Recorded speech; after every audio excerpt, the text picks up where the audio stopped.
Hello, beautiful divers. Welcome back to Dive in Wonder. I hope you've been having an amazing week so far. I'm sorry I'm late with this podcast. It didn't come out last week. I had last minute auditions to deal with and a lot of new things came up. So I just had to get on top of my adulting before I could come back. But here we are. Today's subject is a very interesting one, as you would have seen in the title. Listen, there ain't a lot of things that I'm an expert on. Most of the things I talk to you about on this podcast are kind of like whatever's working for me, whatever I've tried, the things I read, etc. But the subject of breakups, I reckon you have an expert in front of you. I'm joking, evidently, but also low-key not joking. I have experience in this subject, which is really funny. Small anecdote, and then we can jump straight in. I had a friend contact me the other day. She's in Colombia, the other side of the world. But she basically contacted me being like, hi, I'm going through a breakup. I broke up with this person. I'm really having a rough time, whatever. Do you have any advice, etc.? And when I was reading that text, I realized this has been probably the fourth time over the past year where I've been contacted by people going through breakups, as if I was some sort of like reference for breakups, which can both be very depressing but also really funny. And the reason why I find that hilarious is because, let me paint an image in your head right now. Once upon a time, there was an Natalia who had been, I think by that point when I had that reflection, I had probably been 4 or 5 years in a relationship that ended up lasting 7 years.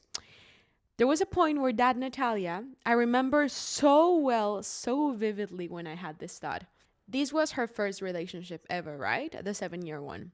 So she was listening to a YouTube video on some influencer talking about her breakup, and she had this like question moment of like, oh my God, like, wait, what if I actually stay the rest of my life with this person? Therefore, I never experience a breakup in my life.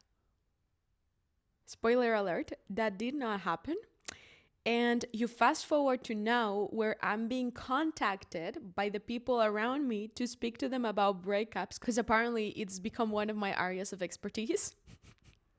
So yeah, whether that is funny or depressing, here we are. And I do feel some sort of authority here to share with you the things that work and do not work. Tested, trialed, cried through. I'm going to share with you a lot of information today. And I do believe in every single thing I'm going to talk to you about because I'm not staying in the theory. I have lived this shit.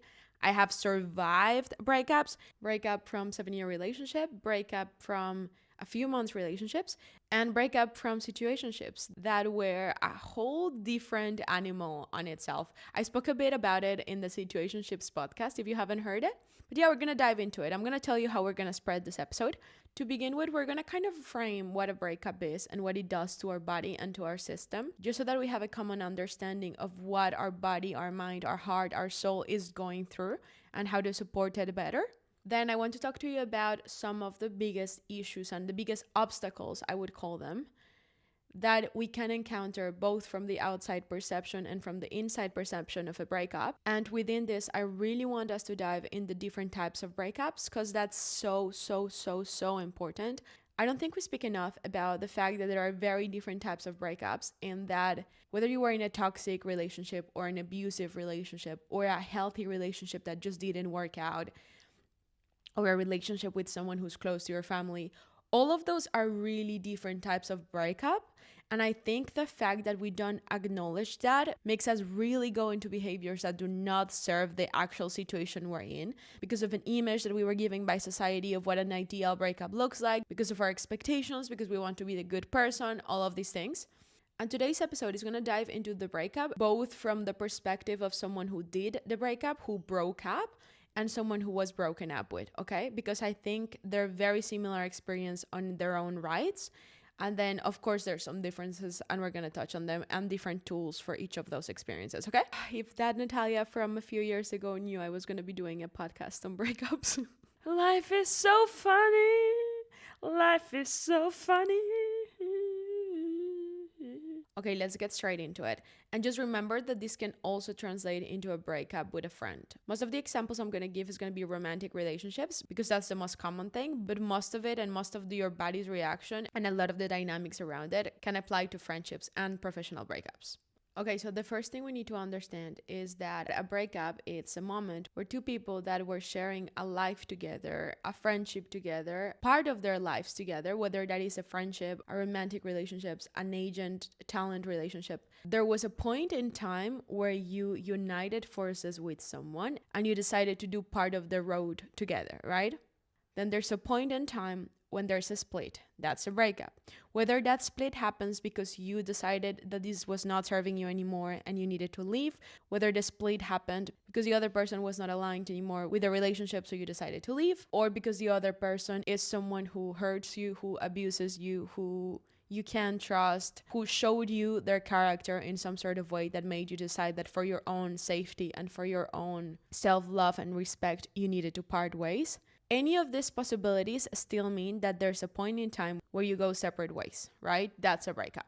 This is not rocket science, we all know this. But the reason why I'm reminding you of the base concept of a breakup is because you do need to understand that your body has a specific mechanisms that it creates both when you couple up and when you uncouple.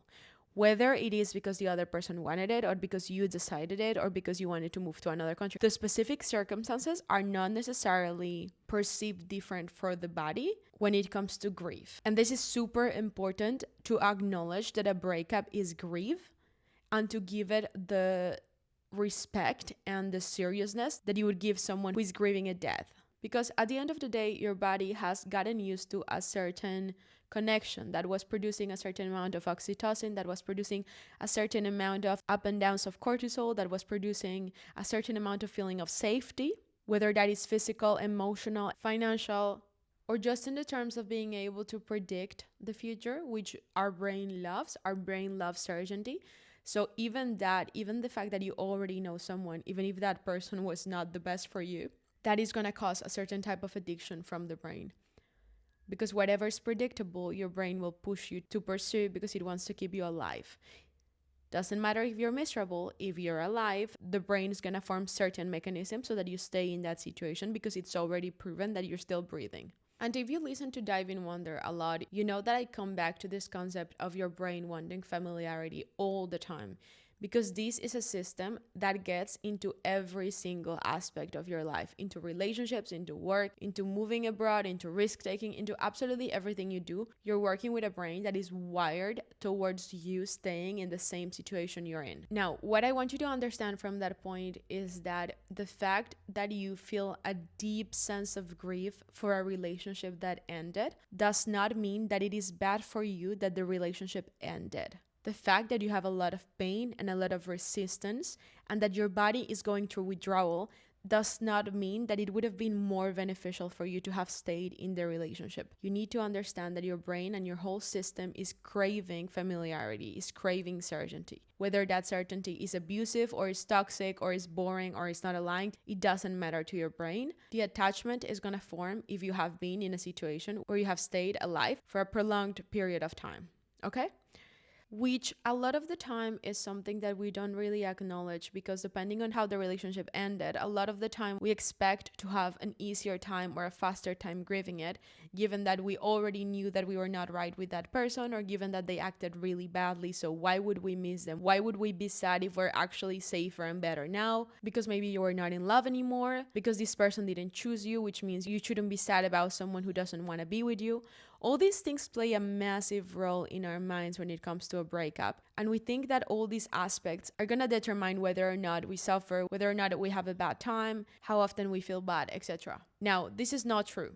Your body is going through a grief when you have a breakup. You have gotten used to something. You have created a lot of patterns in your brain to memorize this person's voice, to memorize how they move, to memorize the smell. There's a lot of things that are happening subconsciously that you haven't really noticed, but that happen nonetheless. And when you take someone away from your life, you take that off. If you have gotten used to texting this person every morning, if you have gotten used to sharing with them everything bad or everything good, All these are habits and they're habit loops. And I don't mean to make everything regarding love sciencey and everything is just chemicals in the brain, because there is an aspect of love that I cannot explain, that you cannot explain. And I think that is above and beyond that, and it's inside, and it's not something that's speakable with words. But there are a lot of things that we can explain through words and through science. So we're going to go through those first, so that your ego and your intellect have some arguments to help you when you're in that state as well, okay? We need to attack it from every single aspect. A breakup is such a harsh, heavy, overwhelming situation that the more tools you have, the more tools you use. So you use spiritual tools, you use mindset tools, you use podcasts, you use books, you use music, you use your friends, you use psychologists, you use everything that you can use to get through a breakup, okay?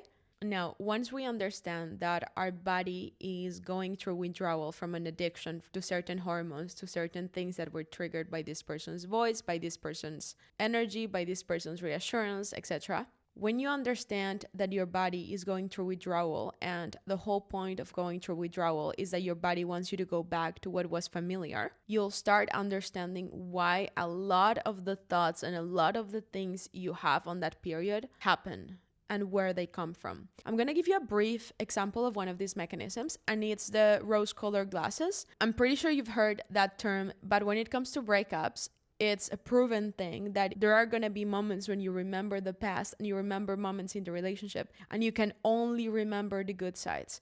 And these can be one of the most overwhelming and disgusting feelings when you're going through a breakup, because that's when you start asking yourself, did I make a mistake if you were the one breaking up? Or did I miss out on the best opportunity of my life if someone broke up with you? A lot of the questioning comes from the rose-colored glasses. And this effect happens because once your brain feels like there's only uncertainty in front of it, which means you don't know who you're gonna date next, everything's changed, your lifestyle changed, everything changed when you go through a breakup. When your brain is in that situation, the easiest way to bring you back to the safety, or safety according to your brain, which is the known, not really your safety. Because if you were in an abusive relationship, this is still the functioning of your brain. So it's not bringing you back to safety, it's bringing you back to certainty.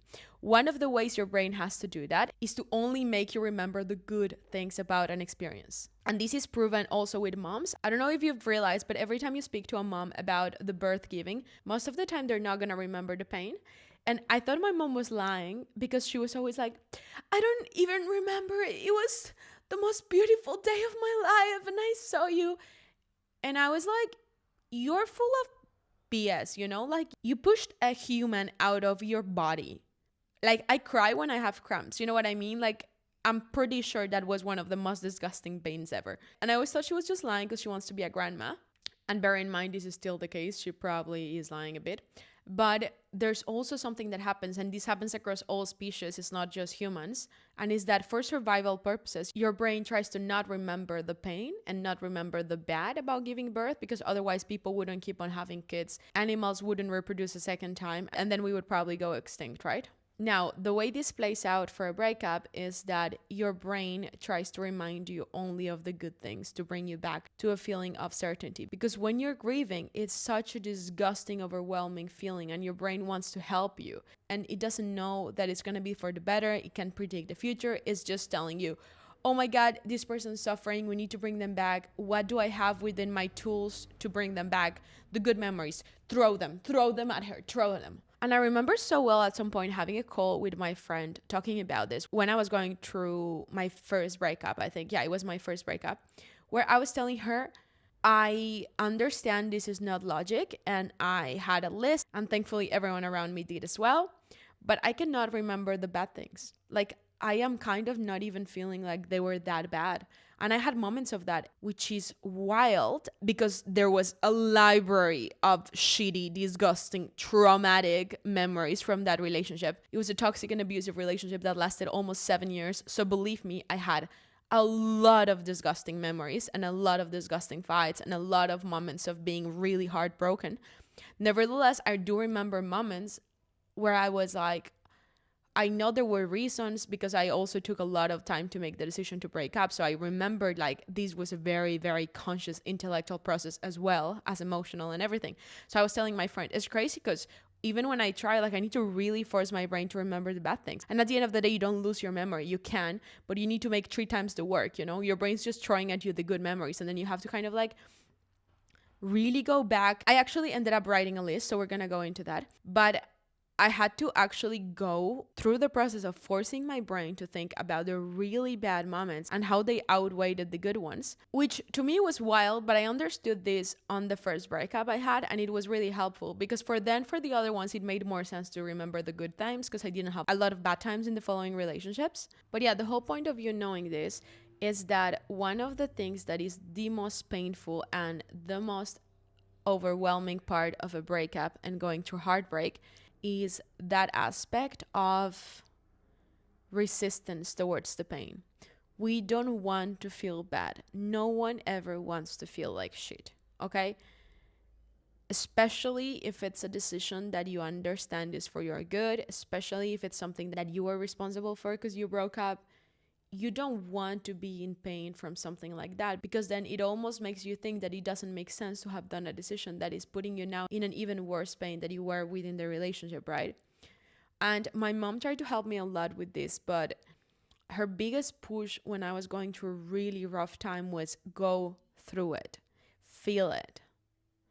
Because resisting the pain, guys, resisting the pain when you're going to heartbreak and to a breakup is the single worst strategy ever. There's gonna be more pain and more suffering coming from that resistance than from the actual fact that you're not with someone anymore.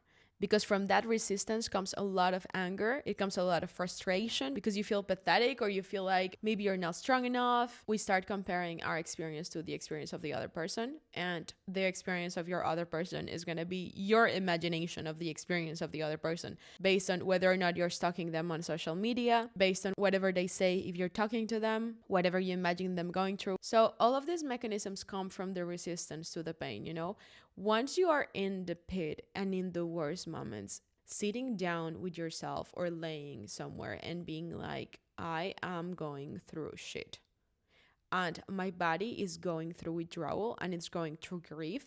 And there's a lot of imbalances going right now because the oxytocin that you're getting from a relationship is not there anymore. So you're going through this moment of like, it's like the down from certain drugs. You know, like when people take some drugs that deplete your dopamine, I think one of them is MDMA. The day afterwards, the reason why people feel like absolute shit is because the normal amount of dopamine and oxytocin in your brain is not the same, it's unbalanced.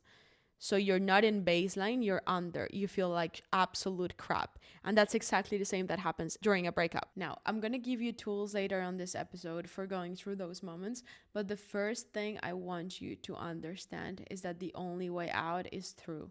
You need to sit down and feel those feelings because the resistance is only going to hide them for a few hours and then they're going to crop up even bigger and bigger. And when you're not facing them, you're actually giving them more importance as if they were these massive monsters you cannot deal with. And I understand this so deeply and so well, but you need to have compassion towards your body and towards what you're going through because no matter who the person was or how the breakup went down, it is a specific type of grief and you cannot act like it didn't happen and you cannot really bypass it by logic or by knowing that this person was not good for you. Now, within this comes one of the hardest parts. I know this, guys, and I know you've heard this over and over again, but if you've heard it over and over again, it's because it's true. One of the hardest yet most important parts of a breakup is not stalking your ex, is not trying to find out information about what they're doing.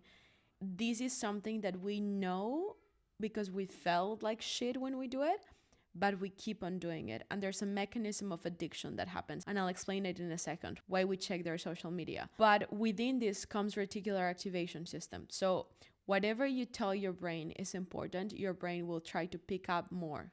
So if you keep on showing your brain images of this person, audios of this person, if you keep on looking them up, you're giving the order to your brain to stay thinking that this is really important and focus all day long on finding information that regards this person. So you're going to be walking down the street and you're going to remember more things that they like. You're going to remember that they said this about this place. You're going to be all the time picking up clues about this person and about this breakup if you keep on feeding your brain information about this person. We don't realize how powerful we are when it comes to programming our brain. The issue is that you program it with action, but but then it runs unconsciously. So if you program it with the action of checking your ex's social media for a few seconds and thinking this won't cause any dramatic effect in your life, what you don't realize is that you're programming your brain to be picking up this information, because you're telling your brain to be overly focused on this information and picking up clues all the time, because you're telling your brain this is really important for me. And your brain is a very, very smart machine that is designed to work for you. So when you tell it this is still really important for me, your brain is going to spend all day thinking about jokes that you would tell that person, thinking about things that they would like. You are programming your brain every single time. And I want you to think about this every time you have the urge to check their social media. It has so many more consequences to do that you can never imagine. And now I'm going to explain you why you want to do it. And there's heaps of podcasts in Do You Fucking Mind from Alexis Fernandez where she speaks about this. And guys, literally this woman pulled me through the mud. And I told her that in one of her conferences because her breakup content just like saved me, literally. So go listen to that. But one of the things that happen is that you go through the process of wondering, what are they up to? Or are they seeing someone? Or where are they? Are they partying? Whatever. You go through that process, right? So you have a first instance, which is having the thought of what's happening with this person, right? Because your ego is telling you that whatever they're going through means something about your worth and your value, so you should go check it out. Because your safety mechanisms in your brain are telling you that if this person is still available, you're still sort of safe if you need them. There's a lot of things that push you to have this first initial question, right?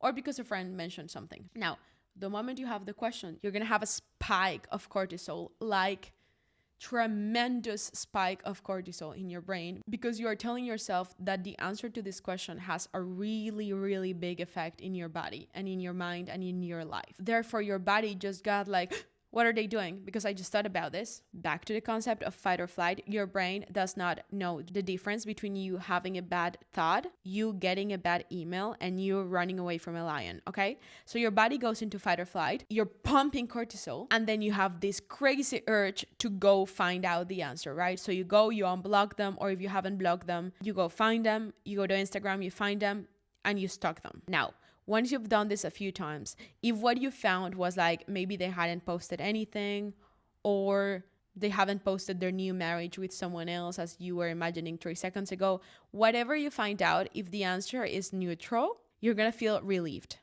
It's going to be a really good feeling in the moment. And I'm not saying like now you're happy and ecstatic that they haven't posted anything. I'm just telling you that because you just told your brain you were in danger, you put the cortisol up like crazy. Now you just told your brain we're not in danger because they haven't posted that they're just marrying someone tomorrow. So your brain is going to love the feeling of relief, right? So this is the same mechanism that happens in toxic relationships when it's up and down because you don't know when they're going to answer. You don't know if they're angry. You don't really feel like safe or like you have some sort of consistency energetically from them. So then it's cortisol, they have an answer. What are they doing? Whatever. You get a text, boom, you chill. Best feeling ever. And that's why everyone makes memes about when you finally get the text back and it's a girl being like, oh my God, isn't life so beautiful, to her friend after she was just moody for 5 hours. We have all been through that. It's physiological. It's not only in our heads. A lot of the things we all go through are physiological, guys. And this is why it's important to know them, because we think we can willpower our way out of everything. And a lot of the times it's not the case. Now, with all of this in mind, you need to understand that every time you go through that addictive loop of checking their Instagram, reaching out, asking their friends about them, every time you do that, you're reinforcing the habit loop in your brain that goes up and down, and it makes you more and more addicted to it, and it makes you crave that more. Again, that's why people stay in toxic relationships. That's the whole point on anxious attachment style. I'm sure you've heard about this a lot, but you need to understand this is the same mechanisms that happen when you check their social media. Which bring us to no contact. Zero contact. Contact zero. Zero contact rule. Guys, it has a reason to exist. It has a reason to exist. It really fucking does. And it is so hard. So hard. Okay, the zero contact rule. This has its place in pretty much every single breakup specific case. except I guess from situations in which you have kids or you share business or something like that, in which is much harder. I understand that. Now, as I told you, we're going to dive into the different types of breakups later. So we're going to go into abusive breakups and why the zero contact rule keeps you safe and keeps you protected. But we're also going to go through breakups with people that are lovely and healthy and just not compatible with you, and why it is so freaking hard to have a no contact rule with someone that you still love but maybe you're not in love with, that you still want in your life. I'm not here to tell you that breakups don't suck, because they suck. Now, that being said, I have a very cheeky love-hate relationship to breakups, both mine and my friends. Okay, little parenthesis in my love-hate relationship to breakups. I have to admit, and I have even said this to them, even though it's the last thing you want to hear when you tell someone you're going through a breakup, I feel for them. I am heartbroken in a sense for them because I know how tough it can be. I know from experience that it's one of the lowest moments of life. Nevertheless, I cannot lie to you. There's a little cheeky side of me that is really excited when someone I love is going through a breakup. And the reason for this is because I've seen and I've lived this both within myself and within my closest relationships. The amount of growth, the unblocking of a new version and a new level of you that happens due to a breakup is one of the most beautiful blooming processes I've ever witnessed within my whole life. So it is hard for me to come here and tell you that every time my friends come to me and tell me they're going through a breakup, I'm 100% sadness. I'm not. I make it clear that I'm going to be there for them. I make it clear that it sucks and try to share the tools I have for the disgusting feelings. But I also do tell them that I'm really, really excited of the version of themselves they're going to get to meet because of this. Because when you go through the mud, when you go through your lowest lows, you're required to develop some abilities. You're required to become someone better in order for you to get out of the mud. That happens across every aspect of your life, and I'm sure you've seen it. Rock bottom can be such a beautiful gift because once you hit rock bottom, part of that old version of you, part of that old identity needs to die, okay? It really, really, truly needs to die because you're going to require a different set of abilities, a different mindset, a different environment. There's going to be so many things that are going to be new that you're going to require in order to get to the next level and in order to get out of rock bottom. So rock bottom comes with a gift and breakups come with a massive gift, and is that they're going to introduce you to a version of you hadn't met. And I've said this over and over again, but as disgusting as it was, I would go through my breakups, especially the first one, but all of them. I would go through those breakups over and over and over again, just out of how worth it was to meet the version of Natalia that came out after that. I fucking fell in love with that version. I fell so deeply in love with myself after those breakups, especially the first one because it forced me to really, really discover my identity, you know? The thing about breakups is that we form a new identity. One of the hardest aspects of that period is that you feel a bit identityless, in the sense of our ego loves an identity. So our ego loves to identify itself with something, you know? So whether that is your career, the university where you studied, the neighborhood you live in, the type of music you like, our ego loves an identity, you know? So you're either a gangsta or you're a theater kid from the school, or you like this type of food, so you're a foodie, or you're a fit girl. Our ego loves an identity. That's how it works, you know? Now, we do this all the time, whether it is a long or a short relationship. We attach our identity to the person we date. This happens pretty much every time. And if it doesn't, it's either because you're really awake and good on you, or because you're consciously fighting the habit every day, you know? But we love to start identifying ourselves with the relationship. So we're like, oh, I'm this person's girlfriend now. And the way this person sees you is something that then you start chasing as an identity, right? So if they see you as the cool girl, you're going to try to push that side because it's normal. You want the person you're with to like you. It's survival. We were wired like this. Thousands of years ago, if you were not chosen by a partner, especially as a female, you would die. No one would hunt for you. You would not reproduce. You would die. So there's no point on beating ourselves up for having this habit. You know, you want your partner to like you. If your partner sees you as the girly girl and the really feminine girl, you're going to start pushing on that side. We all do that, okay? So now, the longer you've been in a relationship, the more attached your identity is to that relationship and to the way you behave together, to the way you talk to them, to the things they like, to the foods you eat together, to all the things you do together. It becomes kind of like a communal identity a lot of the time, right? Now, when you're in a breakup, this floor, this ground is just removed from underneath you. It's like all of a sudden you're standing on quicksand, and it is disgusting, you know? And I truly, truly, truly feel for you. And I remember describing this feeling to my mom. I remember telling her, I feel like I'm on quicksand. Nothing that I'm standing on feels like anything, you know? I feel like I don't have any ground, I don't have any roots. It just kind of feels like I had spent years and years building something, and now I just burned it. So now I feel like there's nothing, you know? Like it's quicksand, you know? Like I'm gonna go down. Now, even though this position is really scary, it's also one of the positions you can be in life that has the most potential, because you can do whatever the fuck you want. This new version of you that is emerging can be whoever the you want. You can cut all of your hair off, you can start studying a new career, you can move to another country, to another city, which I highly recommend moving. We're going to go into that at the end when we go to the specific tools I recommend.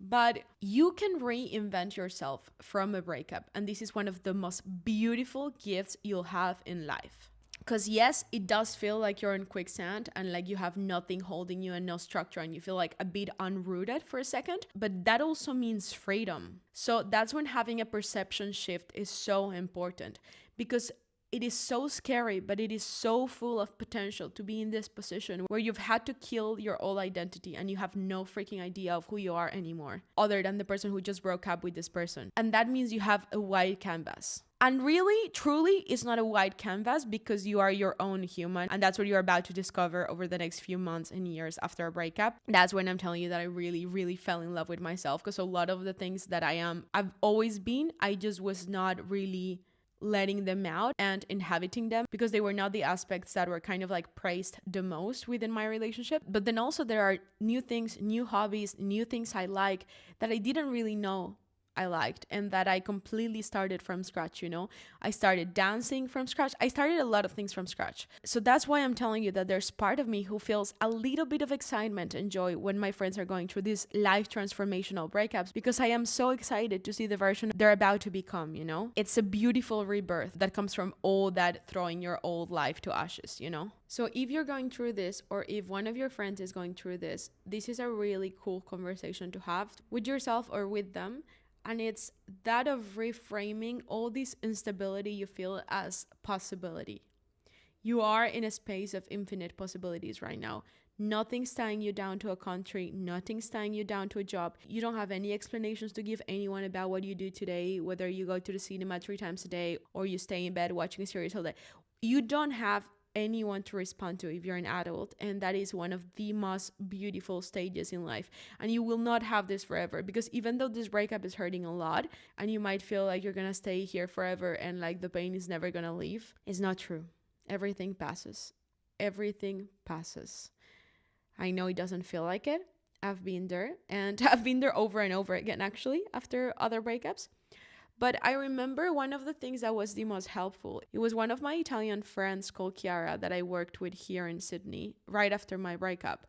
She was going through a breakup as well the moment I landed in Sydney. So basically I broke up from my long relationship and I moved cities straight away. So I moved from Queensland to Sydney. And coincidentally, she was also going through a breakup. It was a shorter relationship, but still. And I remember seeing her working and just kind of like going through life. She didn't seem like, oh my God, I'm the happiest, most excited woman alive, but she seemed quite good, you know? She seemed cool. She seemed like she could function, you know? Whereas me, I was in a state, this was probably like a week, maybe 10 days after the breakup. I was in a state where functioning was an acting exercise. Like, I remember these days as I was telling myself, put one foot in front of the other, put one foot in front of the other. Someone talk to you, look up, smile. I was not functioning. I was literally acting because I needed to work. So it was an acting exercise, but every step was a fight against what I wanted to do, which was throw myself in the floor and cry. And I spent a few days in this state. I remember it so vividly. And thankfully, it never went as bad ever again. But if you're going through that, I really feel for you. I'm talking to you from a place where I know it can feel like there's no getting out of this pain. And there's no functioning, there's no walking around and doing a job, there's no training, there's not getting out of bed. Like, you only get out of bed because you need to pay your bills. Like, I have been there, so I am with you if you're going through it, and I want you to know this does not last forever, and you'll be able to look back at this time and be like, fuck, I was so strong. Anyways, I went into another tangent as usual, but when I was going through this, I remember seeing her and I kind of cornered her at some point. And I was like, can I just ask you something? How are you functioning right now? Like, how are you functioning? Because I'm having a hard time standing up, you know? It really makes me want to cry to remember these days, because I see that Natalia from that moment and now I'm like, anyways, I asked her this from like the bottom of my heart. I was like, how are you able to function? And she answered me a phrase that I literally hung on to for months and months. It literally kept me alive. And what she said was, I know it sucks and these breakups suck and I am going through pain, but it's never as bad as the first time, because after you survived your first breakup, on the next ones, you already know that you can survive it. The first time, you don't know that you can survive it. And I don't think she realized how much this meant for me, but it gave me all the hope I needed at that moment, because my line of thought then was, how do people survive this? Like, how, if this is how I'm gonna feel every time I have a breakup, I don't ever want to be in a relationship again, you know? Like, this is not how are people living their lives, you know? But she was so fucking right. Because I've been through breakups after that, and they have hurt, especially because of the quality and character and beautiful people that I've broken up with after. But the pain was never, never, never, never, never like that. And the reason why it wasn't is because I already knew I could survive it. So that fear aspect of I'm not gonna make it was not there, because I was like, this sucks, but I made it through that. So I'm gonna make it through this one. And that is half of the battle already. Okay, so now I want to quickly go over the different types of breakups. And I was listening to a podcast that Chloe Bloom did. She has a podcast in French called La Vie Suffit.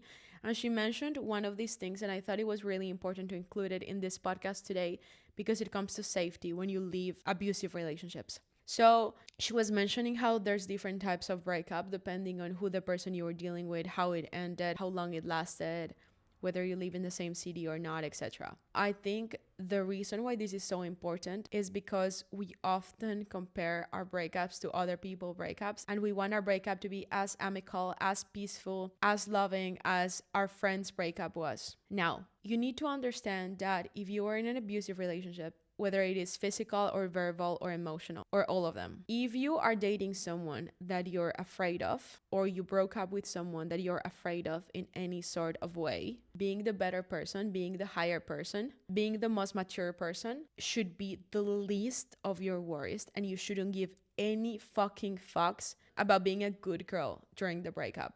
And this is something that fucks women over so much, and men as well, but I'm speaking about women because we're getting killed by our exes on a daily basis in every single country.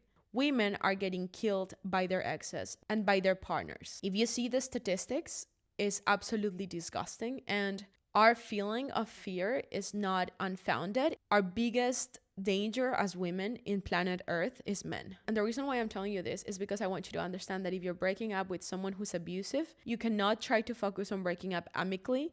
You cannot try to give them all the explanations. You cannot wait until they understand the decision and they're okay with it in order for you to get out of that situation and for them to be out of your life. And I'm sorry if I'm gonna get dark here, but we need to get dark when it comes to this subject.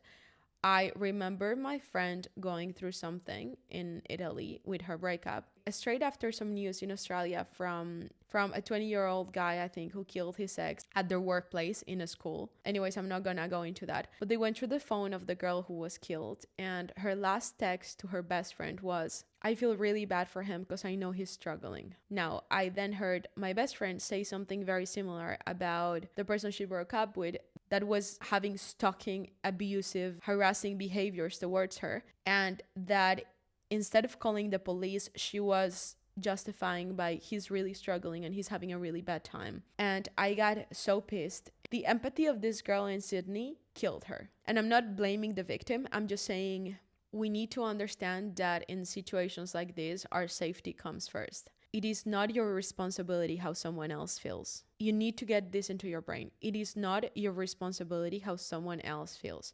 The fact that your ex is struggling through a breakup does not give you any responsibility to reassure them, to have contact with them, to be part of their lives. You owe them nothing, especially if they're an abusive person, especially if there's someone that you were scared of during and after the relationship. If you were scared of the repercussions of a breakup, if you were scared of this person, that is enough information for you to know that they're an abusive. You should never, ever, ever be afraid of the person that you're sharing your life with. Whether this is during or whether it is because you decide that you don't want to share your life with them anymore. If there is 1 ounce of fear in your body towards this person, you need to let go of all the fucking good girl bullshit because you need to focus on keeping yourself safe. And if keeping yourself safe means zero contact, threatening them with the police, letting the police know even that there's some behaviors happening so they're aware, cutting everyone off, changing your phone number, any of the things that are necessary for you to stay safe are more important than being the bigger person on a breakup, especially when someone is abusive and dangerous. And that's where I wanted to touch on the different types of breakups. I don't need to go into every type of breakup. I'm sure you get what I mean when I'm telling you sometimes we break up with people that are lovely, that are just not aligned with us, and it's a completely different issue when you're not scared of them, but you're sad. Now, that is why some of your friends are able to stay in contact with their exes, to maybe maintain friendships and just change how the dynamic is. This is definitely possible within some dynamics and with some type of people and some type of characters. If you're dealing with a narcissist, if you're dealing with an abuser, you should be putting zero energy into maintaining some type of connection with this person and keeping them in your life. Your number one priority should be having as much space as needed. Whether this space needs to be reinforced by blocking them or by the police, that is your priority.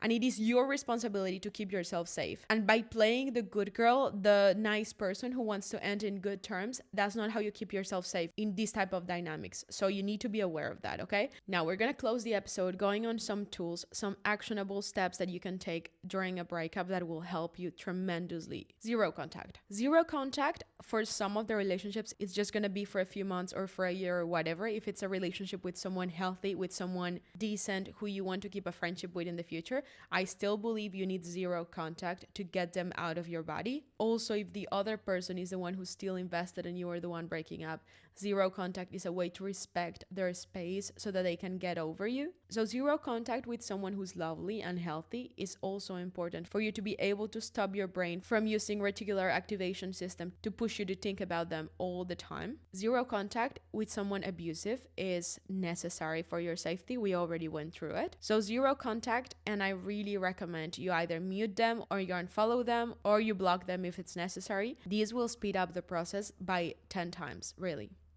Now, second thing, you need to remember that progress is not linear. You don't get over a breakup like that. You get over a breakup like this. Exactly the same as building muscle mass in the gym.